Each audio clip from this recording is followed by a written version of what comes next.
Hello, people of the internet. Today is National Coaster Day, and with that, I thought I'd do my top 10 bucket list coasters, top 10 roller coasters I want to ride the most, basically. So I guess let's get right into it.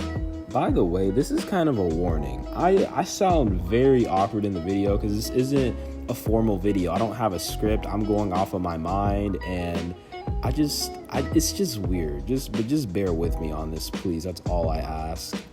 At number 10, I have Gold Striker, which is a GCI wooden coaster. And the main reason I put it on the list is because it's at California's Great America, which is closing soon. So I really, really want to ride it. Plus, I hear it's one of the more intense GCIs, and I put this on the list instead of Mystic Timbers just because the layout looks more intense, although Mystic Timbers does look kind of better, but I still would love to ride this ride. It's on my bucket list, and that's all that matters. At number 9, I have Pantheon, which is a intimate multi-launch coaster. A super nice looking layout, in my opinion. I really like it. It looks nice.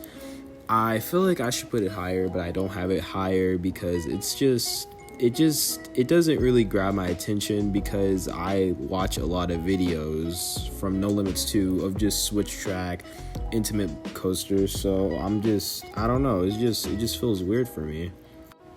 Number 8, I have Max Force, which is an SNS hydraulic launch coaster, and obviously I put this on here for the launch since it's super intense, because besides that there's really nothing else to it. But it's still a super nice ride, and it looks fun. I like it. That's all I can really say. It's just I can see it leaving me speechless, but yeah. At number 7, I have Banshee, which is a B&M invert that has the nicest looking color scheme on any roller coaster. I can argue about that all day. But besides the color scheme, it has a really nice layout, nice first drop. It works. I really like B&M coasters, especially when they're done correctly, and this is one that I think is done beautifully with really good elements, and I just like it, I guess. So on to the next one. At number 6, I have Voyage at Holiday World, which is a wooden coaster that looks absolutely insane. This ride looks like a never-stopping ride. It looks like one of those rides where I would actually be willing to wait 5 hours to ride it. It looks beautiful. It looks like a masterpiece, something made by a coaster enthusiast. I really look forward to riding this in the future. Even though it didn't quite crack my top 5, I still really do love and adore this ride. Starting with my top 5, I have Fury 325, which is a B&M Giga coaster. In my opinion, is really it just looks like a clean ride. The station's clean, the layout is clean, the color scheme is clean.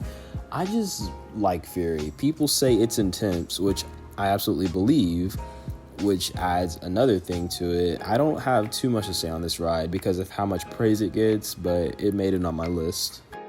At number 4, I have Velocicoaster, which is a really nice intimate launch coaster, in my opinion, that I like more than Pantheon because of the place it's at. It's at Universal's Islands of Adventure, and because it's Universal, they go all out with the theming, and it looks like a very beautiful ride, on ride and off ride, and it's just one of those rides where I just want to ride it. It's just it like Fury, it gets a lot of praise, which I think it heavily deserves its praise based on the way it looks, although I can tell this ride is going to leave me speechless from the layout. And just the fact that it works well with the theming around it just makes it amazing. Entering the top 3 of my roller coaster bucket list, we have X2, which is a aerodynamics roller coaster, and it looks phenomenal. That's all I can really say, because the idea while flipping while you ride, it's a good idea because it kind of applies for Time Travel or Silver Dollar City, except you're flipping forward, so it's like an SNS free spin but a roller coaster, which I think I will like it because SNS free spins are okay, but the idea is kind of cool. So that on a whole roller coaster. It's just so unique that I really, really hope to ride it someday. My number 2 on my roller coaster bucket list is Steel Vengeance, which is a RMC hybrid, and it is done beautifully in my opinion. It has a long layout, it has a bunch of airtime inversions, and I mean, it looks like a really, really good ride. I don't have any cons to it. It was designed, I feel like it was designed for coaster enthusiasts. It looks so nice. It's just one of the best out there for sure. One of the best rides in general. Just really, really good. Like, it's unique. I just like it. It's just an airtime machine. That's really why I want to ride it.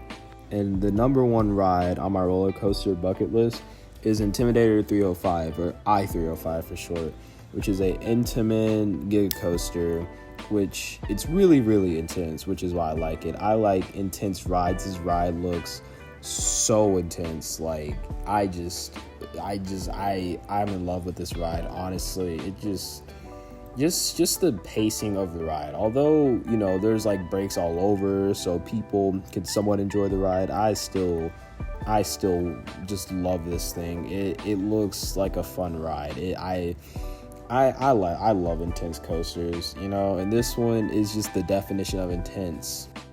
I hope you enjoyed this video, although I was a little awkward, and let me know your top 10, bucket list coasters, because I'm curious to see what rides you really, really like, because it kind of tells me about you as a coaster person, I guess. All right, thank you for watching, and I'm out.